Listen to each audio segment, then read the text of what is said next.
এইবাৰ বিজেপি দলটো ডুবালে বিজেপি খিনিয়ে কেনেকে ডুবালে জানেনে মামাৰ আশীৰ্বাদ পাই আৰু মামাৰ লগতে অৱশ্যে জাপ মাৰি অহা ইহতে কি কৰিছে পত্নীৰ প্ৰেমত এনেকৈ হাবুডুবু খাইছে গৰুটো গৰুৱে এইবাৰ লাগিলে মাটি আৰু তেওঁলোক চাগে ভাবিছে দেই মুখ্যমন্ত্ৰীৰ পত্নীয়েহে মাটি ল'ব পাৰে নেকি মই ল'ব নোৱাৰিম নেকি আৰু হেয়া কৰিছে কোনে আপোনালোকে সকলোৱে জানে তথ্য সহকাৰে গোটেইবিলাক নিউজ চেনেলত ওলাই আছে আমাৰ গৰুচুৰৰ পত্নীয়ে চাওকচোন গৰুটো নিছে মানে ৰাজহুৱা এটা সম্পত্তি তেওঁলোকে ভগাই বিটাই কেনেকে লৈছিলে পিছত ধৰা পৰিলে কাৰণেহে আৰু ধৰা নপৰা হয়তো আমি গমেই নাপাওঁ কিন্তু কি ক'ব জানেনে সিদিনাখন মই কৈছিলো এটা ভিডিঅ' বনাইছিলো সেইটো কপিৰাইট লাগিলে কপিৰাইটো নহয় কপিৰাইটতকৈ কিবা নাজানো মই ডিলিট কৰি দিলো কিহৰ কাৰণে আৰু আমাৰ কিন্তু দিলীপ কায়ো দুজনী লৈছিলে দেই কিন্তু তেতিয়া হলে চাওক দেই কোনোটোৱে হলে খুদা নহয় দিলীপ কায়টো এজন জনা শুনা মানুহজন হৈ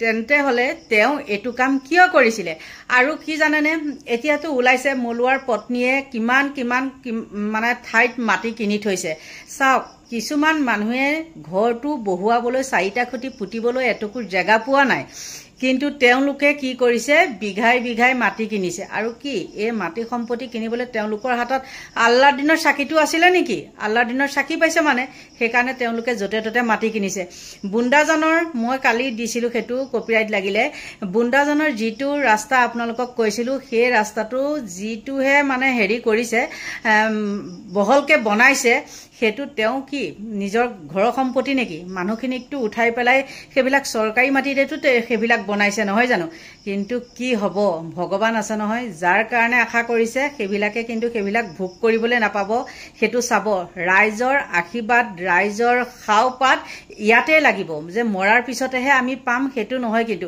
জিয়াই থাকোঁতে সকলোৰে কৰ্মফল ভোগ কৰিব লাগিব মই হও বা আপোনালোক হওক গতিকে এতিয়া মামীৰ যিমানে মাটি সম্পত্তি আছে মামীৰ কথাটোতো গম পাইছে আপোনালোকে আৰু এটা জমনি কথা কি জানেনে মামীৰ আজি কালি এটা সাক্ষাৎকাৰ মানে পাইছিলো অব্যয়ৰ লগত তাৰপিছত তেওঁ কি কৈছে জানেনে তেওঁ বোলে যতে যায় ততে বোলে কি হয় মাটি লাগিব নেকি মামী এনেকে কয় আৰু বোলে কি হয় হোৱাটছআপতো বোলে এনেকুৱা কথা কয় মানে এক লেচা মাটি আছে মামী কিনিব নেকি চাওক তেনেহলে সেইটো যে তেওঁক আচলতে নুখুধে সেইটো তেওঁ হাঁহে ইটিকিং কৰে সেইকাৰণেহে এক লেচা মাটি কথাও তেনেকে কয় আৰু তাৰ পিছে ভাবিছে কি মলুৱাৰ পত্নীয়ে ভাবিছে কি তেওঁহে আছে নেকি মই কিয় নলম গতিকে লাগি গৈছে আৰু টকা পইচা নহলেও ক'ব পা খুৱে বায়ে চুৰ তুৰ কৰি হলেও ডকাইত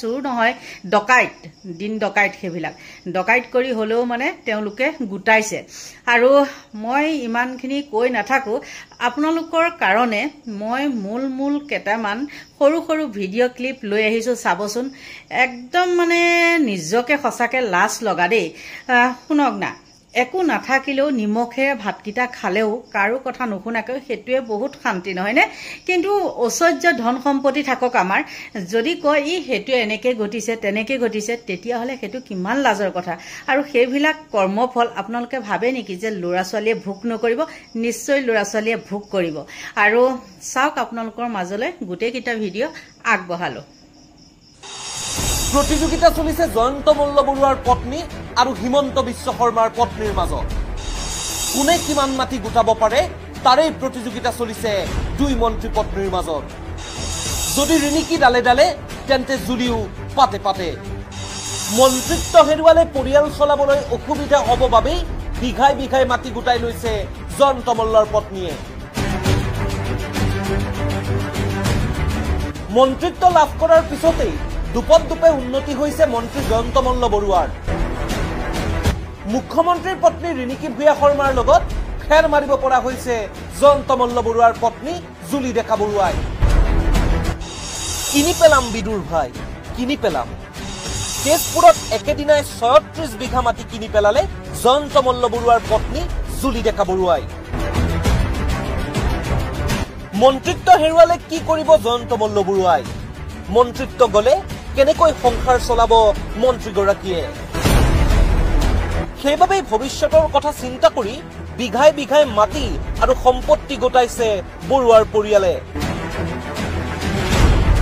গুজৰাটৰ পৰা গৰুখুটি চৰকাৰী প্ৰকল্পলৈ অহা গীৰ গাইৰ অবৈধভাৱে 20 জনী নিজৰ ঘৰলৈ নিছিল মন্ত্ৰী জয়ন্তই।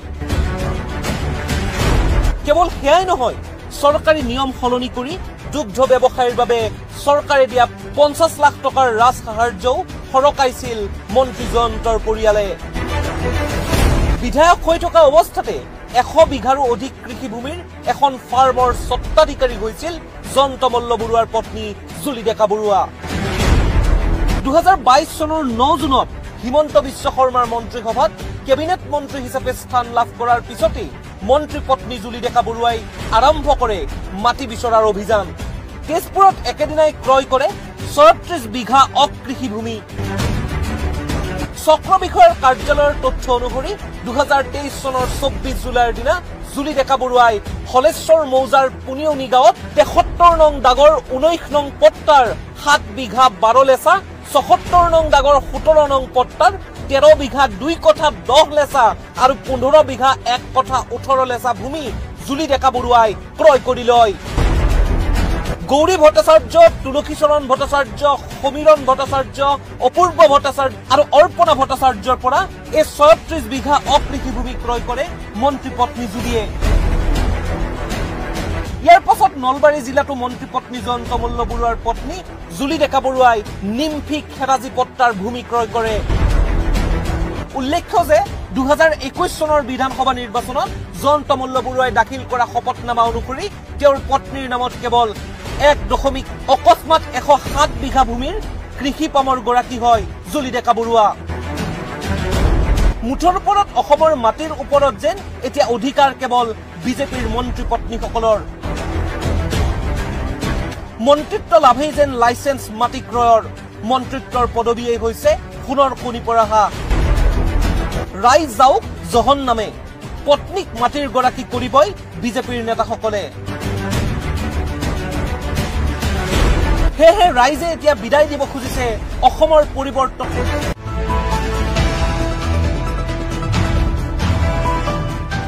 গৰুৱে নগৰ নাকতি কৰিছে বিজেপি চৰকাৰক।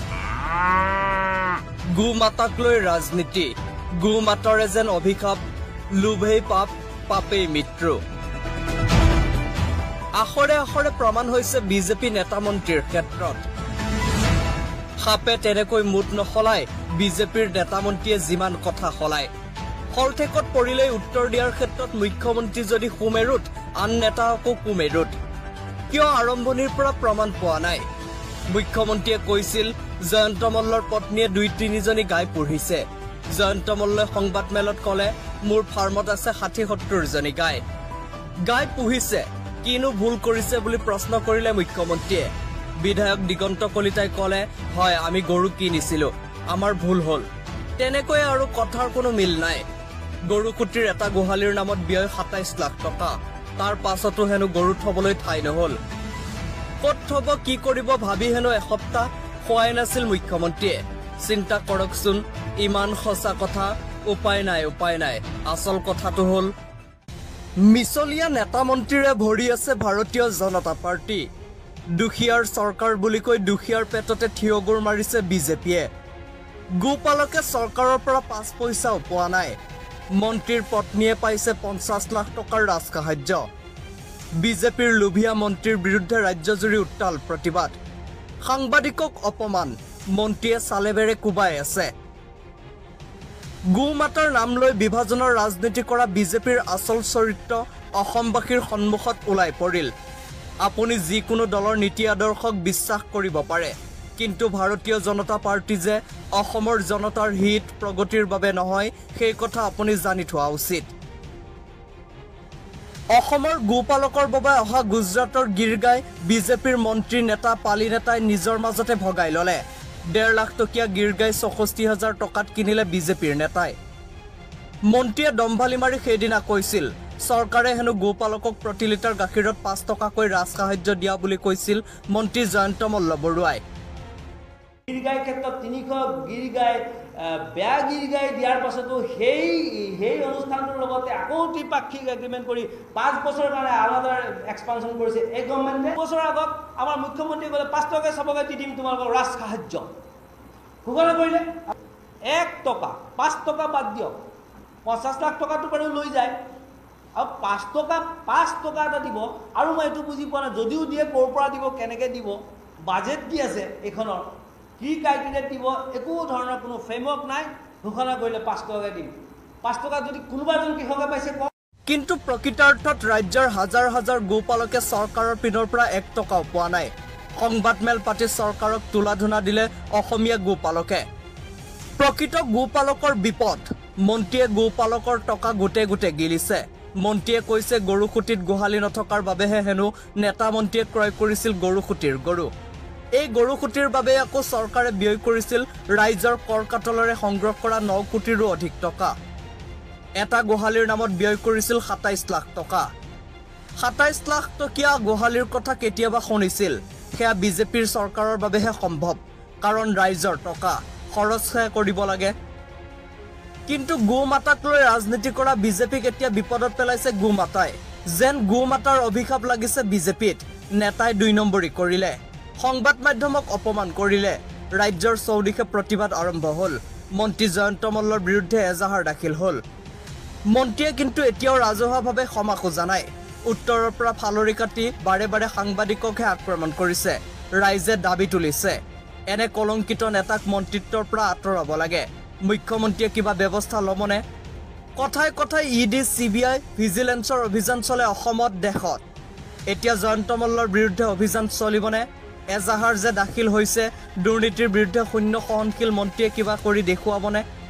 আশা কৰি লাভ আছেনে? নাই বুলিয়েই ভাবিব লাগিব। কাৰণ দুৰ্নীতি আৰু বিজেপি এটা মুদ্ৰাৰ ইফিটি সিফিটি। বিজেপিৰ নেতা মন্ত্ৰী একেই, কাকনো বুলিবা ককা, সকলোৰে দাড়ি চুলি পকা। গৰু চোৰৰ বিতৰ্কই লজ্জিত কৰিছে গেৰুৱা বাহিনীক। মন্ত্ৰী জয়ন্ত মল্ল বৰুৱাৰ আচৰণত ক্ষুব্ধ বিজেপি RSS। বিজেপিয়ে বদনামী কৰিছে গেৰুৱা বাহিনীক। মুখ্যমন্ত্ৰীৰ ঘনিষ্ঠ নেতাৰ পাখি কাটিবলৈ সাজু বিজেপি RSS। নিৰ্বাচনত টিকট নাপাব বদনামী নেতাই।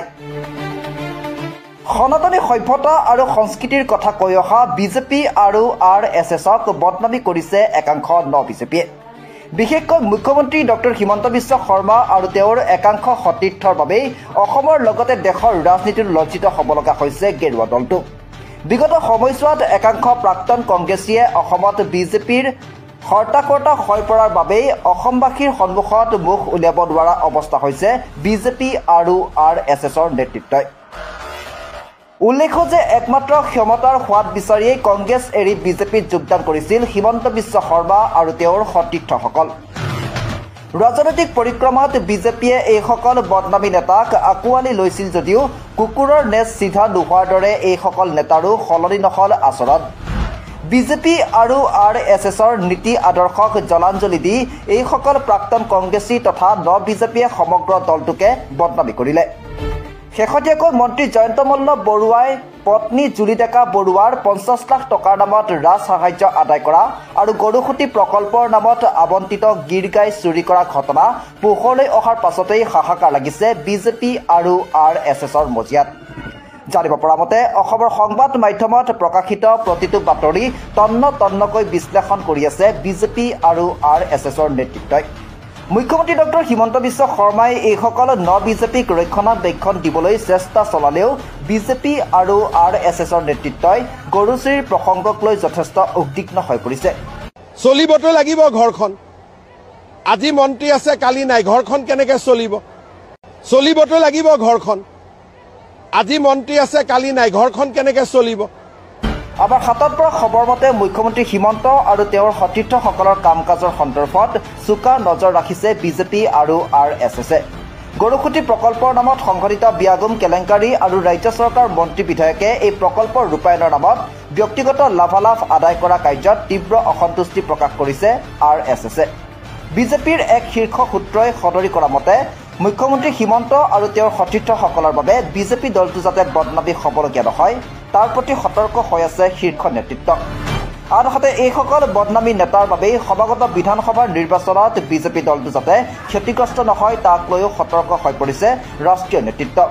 জানিব পৰা মতে মন্ত্ৰী জয়ন্ত মল্ল বৰুৱা, পীযুষ হাজৰিকা, বিধায়ক দিগন্ত কলিতা আদিৰ দৰে নেতাক পৰৱৰ্তী নিৰ্বাচনত দলীয় প্ৰাৰ্থিত্ব নিদিয়াৰ দাবীও উত্থাপন হৈছে, কিয়নো এইসকল বদনামী নেতাক পুনৰ টিকট দিলে বিজেপি আৰু RSSেও বদনামৰ ভাগ ল'বলগীয়া হ'ব বুলি